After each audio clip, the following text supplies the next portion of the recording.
Hello everyone. I was working on my fancy new overlays today, and I was intending to upload a video and make it public and get input on it. And then while I was making it, I was kind of reminded of something, and I realized that the overlays were a good way to demonstrate something, so I thought I would go ahead and do that. So this is a demonstration video, not really part of the official LIS revamp, but kind of an advanced concept. So if you look, I got a circle in the lower left-hand corner and a square in the lower right-hand corner, right? So the left are my strafe controls in coupled mode, and the right is my pitch and yaw. Okay, so why would I choose a circle for the left and a square for the right? Alright, so for the strafe and or throttle, they work the same way, except you control them differently. You are bound, well, first off, the input here, you can think of it as setting a desired velocity vector. So if I put it all the way forward, I'm setting my desired velocity vector forward, and that's what it's going to try to do. If I go left, you know, it's on the edge of the circle. So think of the circle as a directional thing, right? So, and then the outer edge of the circle, right, is 100%. So that's 100% speed in that direction. And you may notice it's like my cross can go outside the circle in the corners, right? So this is kind of a good way of thinking of how you are limited not by component of velocity, meaning if I'm going 210 meters per second forward and 210 meters per second to the right, they're not going to add to whatever the hypotenuse is. It's probably like 270 or 300 or something like that. No, what's going to happen is instead they're going to be limited by the outside of the circle, right? So basically 200 meters per second, but at a 45-degree angle. And this makes sense because if it weren't like this, everybody would always be flying diagonally so that they can fly faster. So it'd be a little ridiculous. Okay, so I can demonstrate this real quick. So what I'm going to do is I'm going to go to the corner, okay? And it's 148, and then I'm going to show you if I slowly back it off. It's going to change a little bit because I'm not perfect with how much of this is forward. You're going to see it doesn't change anything. And in fact, if I decouple, oops, I did the decouple wrong. Sorry about that, folks. If I decouple, you'll see it's at my 210. So it was going the maximum speed in that direction, even though I had extra here in the corner to play with. So that this extra movement in the corner, it doesn't get you any extra speed. As long as you're on the outer side of the circle, you're commanding your maximum speed. So that's kind of interesting to think about, because most joysticks are set up in a box, right? They're not a circular gimbal, right? It's a box. If you think about the way joysticks are designed. So you can go to one corner and then you can slide to the other corner and stuff. It's not like a smooth circular gimbal. So that's kind of interesting. Okay, so then you look over on the right side and you see I chose to do a square. Now, this is where it gets interesting, because you'll find that pitch and yaw are not limited. Basically, if I'm, let's say the Avenger is kind of an ideal thing to demonstrate this with, because pitch, yaw, and roll are all the exact same, 72 meters per second, right? So if I pitch, I can go 72 meters per second, and if I yaw, I can go 72 meters per second, but there's no combined limit like there is for the speed, like there is for your velocity limit. There's no circle here, so if there's no limit here. It goes all the way to the corner, which means that if you combine pitch and yaw, you can actually rotate faster. Yeah, okay. So I actually tested this just to make sure that I was right, and I am right. And in the Avenger, which is probably a little exaggerated because the rotation rate is a little bit lower than some of the other fighters, I gain about a second if here's yaw, right? So it's pretty slow, or it feels slow. And then, but if I do pitch and yaw, it actually shaves about a second. I won't bore you by doing it. You can test for yourself. But yeah, it's about a second difference, which is crazy if you think about it, because that means that if you combine pitch and yaw, you're going to rotate faster. Not only that, but roll can help you too. All right, so let's demonstrate what this looked like. I'm going to line up here, and I'm going to find a reference point that's exactly 180 degrees from the spire, right? And use my backup cam. Oh goodness, it's always hard to maneuver correctly with the backup cam.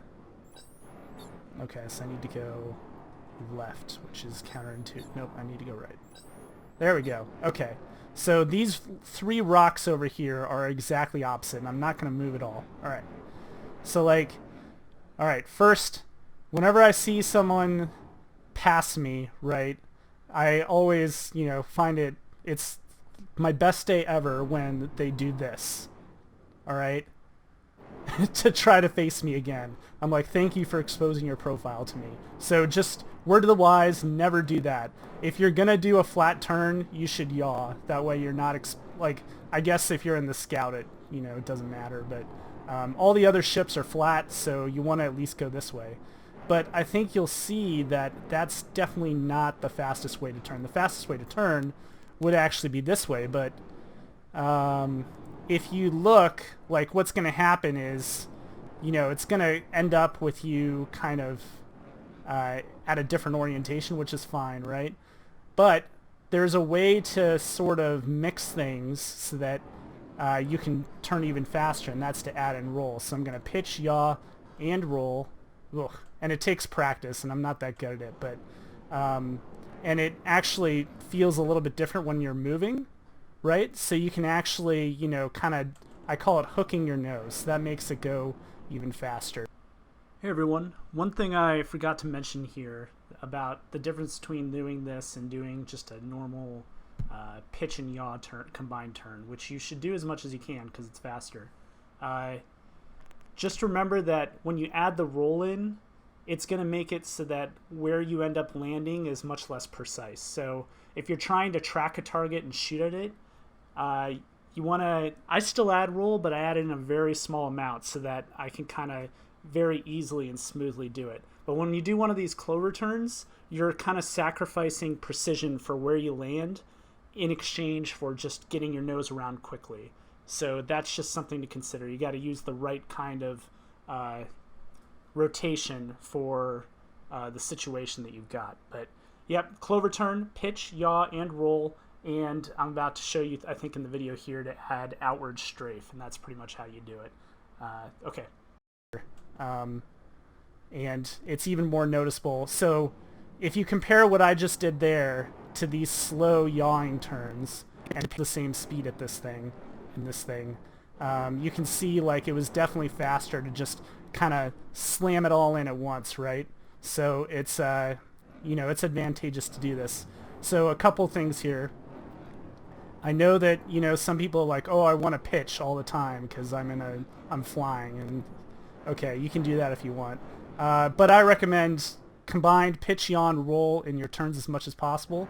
And then another thing that's going to help is to not just do a straight turn. So let's, you know, let's go here. You look in the lower left-hand side. You're going to see that whichever way I roll, I'm going to strafe in the opposite direction. And that's going to give me some momentum kind of sideways. So I'm not just, because anytime you do one of those flat turns, here, I'll show you. I just reverse my direction, right? Nope. I didn't go exactly 180. It's easier when you got somebody who just passed you, right? So if I just go back like that and I reverse my direction, I go against my original vector, then I'm going to be getting really slow in the transition because I didn't maintain my speed. But if I'm going away from the spire now, so I'm going to go back towards the spire. If I strafe outward as I do this, then I'm going to at least get a little bit of sideward motion in. And if you can avoid rolling like more than 180 degrees like I failed to do just there, it's going to be even better. And you can leave the strafe in after you turn, and that's going to kind of give you some lateral motion here that helps with engagements a lot. So in other words, let's say you just you're dogfighting with a target and you screw up and don't do the skidded attack right, because that's what you should when you're merging, which means going head to head. You should do a skidded attack so that you don't fly right past them and have to do a massive reversal like that. But let's say you screwed it up and you fly right past them and you have to do a 180-degree turn, right? So what I'm saying is, instead of yawing, and definitely don't pitch like that, what I recommend you do is you do one of these Cloverturns, which is pitch, yaw, and roll, and strafe outward. Oh, and don't mess it up like I did. But yeah, so let me try it again, and I'll try to do it right. So I just passed the guy, and he's over by the spire, so I'm going to pitch, yaw, and roll, and then I'm coming back at him, and I'm boosting back at him. You know, so now I got some sideward motion, I got a nice little spirally thing, and I moved my nose much quicker than if I had just yawed or pitched. So, I don't know, play around with that. If you have any improvements, or you think, oh no, that's not the best way, or whatever, let me know, you know. And that's pretty much it. Yeah, and let me know if you like the overlays, if that kind of helps or not. Alright, thanks, bye. Hey everyone, I wasn't really too happy with the demos I did of the Cloverturn, so I added in some here. Basically, I was just rolling too fast. My excuse is I'm not as used to doing it in Avenger, but there you go. So just roll a little bit, and then pitch and yaw, and get your nose over to the target and strafe outward. So pitch, yaw, roll, strafe outward. That's pretty much it. And then if you want, you can leave some of that strafe in after you reverse your direction and kind of go straight into a skid attack.